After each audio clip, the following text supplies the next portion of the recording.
Chers amis, cette année, au salon Watches and Wonders, Grand Seiko n'était pas synonyme de précision, mais était synonyme de précision extrême.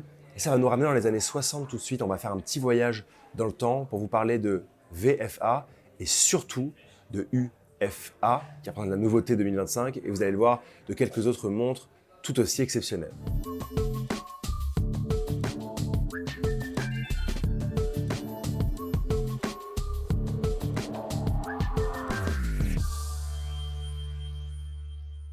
Quand on voit l'apparition des premières pièces qui vont jalonner l'histoire de Grand Seiko à partir du début des années 60, il va falloir attendre la fin des années 60 pour voir l'introduction de quelques références fort sympathiques, à commencer par la référence 61 GS VFA, qui a un visage un peu particulier parce que son boîtier fait déjà très 70s, mais ce qui est le plus intéressant, on ne se trouve pas ni sur le cadran ni sur le boîtier, mais bien à l'intérieur avec des mouvements, en particulier pour cette pièce-là automatique, mais après mécanique aussi à remontage manuel, des mouvements réglés si précisément par des horlogers japonais qu'ils sont précis à quelques secondes, non pas par jour, mais par mois. C'est ce qu'on va appeler Very Fine Adjusted, VFA. On parle d'une dérive mensuelle de plus ou moins 1 minute et grosso modo par jour, ça représente une dérive entre -3 et +3 secondes. Quand on se remet en 1969, c'est assez exceptionnel et c'est des montres qui vont être présentées et vendues au grand public. Il faudra attendre 1972 pour voir ces 3 lettres d'or VFA, alors en l'occurrence elles ne sont pas d'or mais elles sont noires, apparaître sur le cadran d'une autre référence 61 GS Very Fine Adjusted. Cette année, pas de VFA, mais plutôt du UFA, Ultra Fine Accuracy. C'est la nouvelle norme Grand Seiko et je vous en parle tout de suite avant de vous faire un petit détour par le calibre Spring Drive.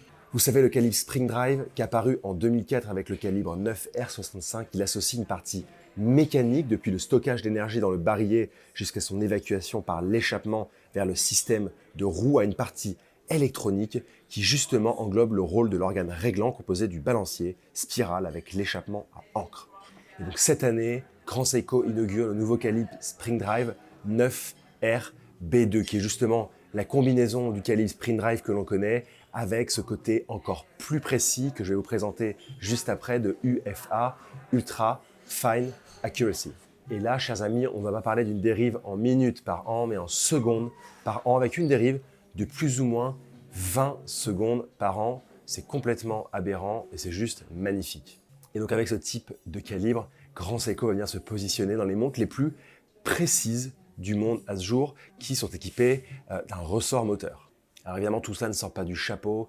Au-delà de plusieurs années de développement, on va retrouver cette idée de vieillissement du quartz de 3 mois, cette idée de ne perdre aucune information, aucune énergie et de tout encadrer, tout maîtriser au sein du circuit électronique du mouvement. Bref, toute la puissance de Grand Seiko ne passe pas uniquement par le fait 100% mécanique, mais sa grande beauté passe aussi par le développement, l'amélioration continue de son calibre Spring Drive qui fait sa renommée depuis presque 20 ans maintenant et qui va permettre aujourd'hui d'aller chercher ces 20 secondes par an. Pour accueillir ce nouveau calibre 9RB2, on va retrouver 2 nouveaux boîtiers, chacun en 37 mm de diamètre, qui vont venir s'intégrer dans la collection Evolution 9 que vous connaissez, un boîtier en platine, un boîtier en titane. Et là encore, on va pouvoir laisser libre expression à la poésie de Grand Seiko qui va nous parler des hauts plateaux de Kirigamine où, au cours des mois d'hiver les plus rigoureux, les plus tenaces, on peut observer des arbres qui vont se recouvrir de givre. Cette texture que Grand Seiko a voulu rendre dans les cadrans. Donc d'un côté, un cadran en teinte bleu argenté proposé pour le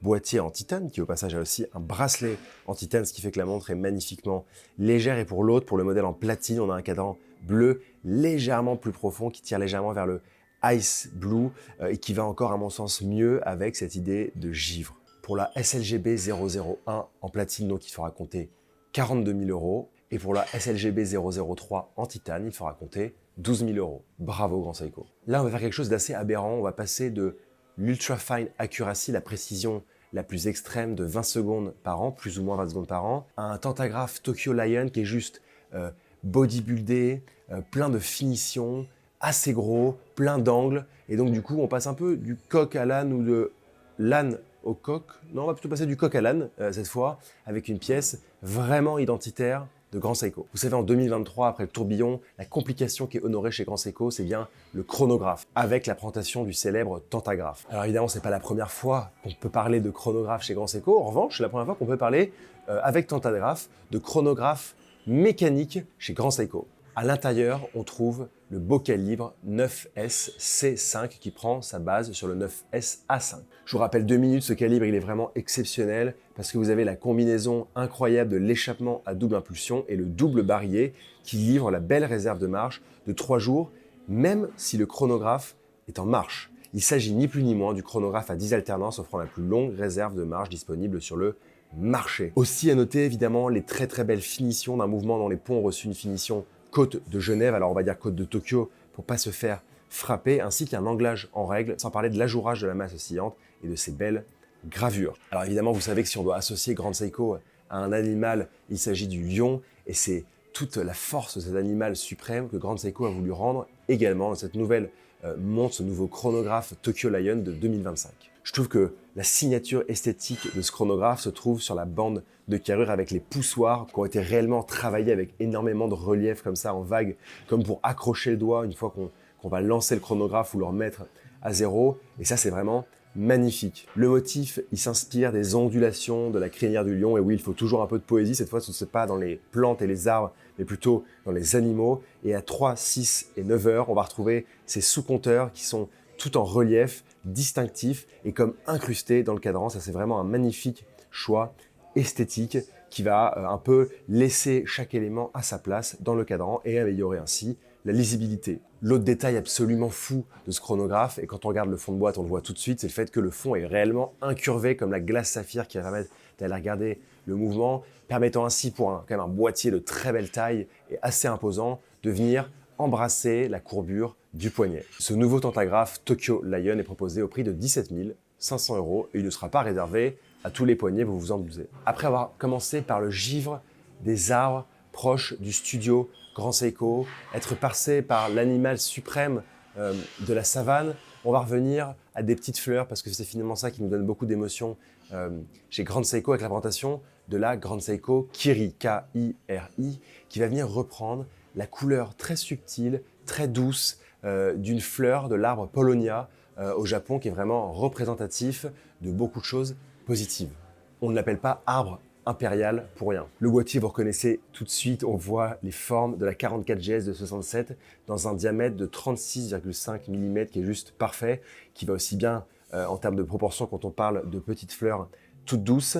On va retrouver évidemment les beaux détails, des larges surfaces planes, du polissage Zaratsu qui est vraiment la signature de Grand Seiko. À l'intérieur, on trouve le très fin calibre 9S64 à remontage manuel. Bref, une montre qui se marie à merveille avec l'arbre impérial qu'elle souhaite défendre. Chers amis, Grand Seiko cette année a réussi à nous épater de tous les côtés, à la fois avec une montre extrêmement précise, j'ai nommé UFA, à la fois avec une montre terriblement agressive comme le lion, même si on va dire que le lion la journée est plutôt calme et qui fait plutôt la sieste ou plutôt qu'il fait des bisous aux autres lions, avec une pièce voilà Tokyo Lion Tantagraphe importante et encore une nouvelle pierre ajoutée à l'édifice des chronographes. Et enfin, une pièce reprenant une petite fleur japonaise qui faisait quand même partie d'un arbre impérial, donc il y a quand même de la force, on va le dire franchement. J'espère que ces nouveautés elles vous ont plu. N'hésitez pas à continuer à nous suivre pour retrouver toutes les belles nouveautés de ce salon Watches and Wonders édition 2025. On vous aime, merci.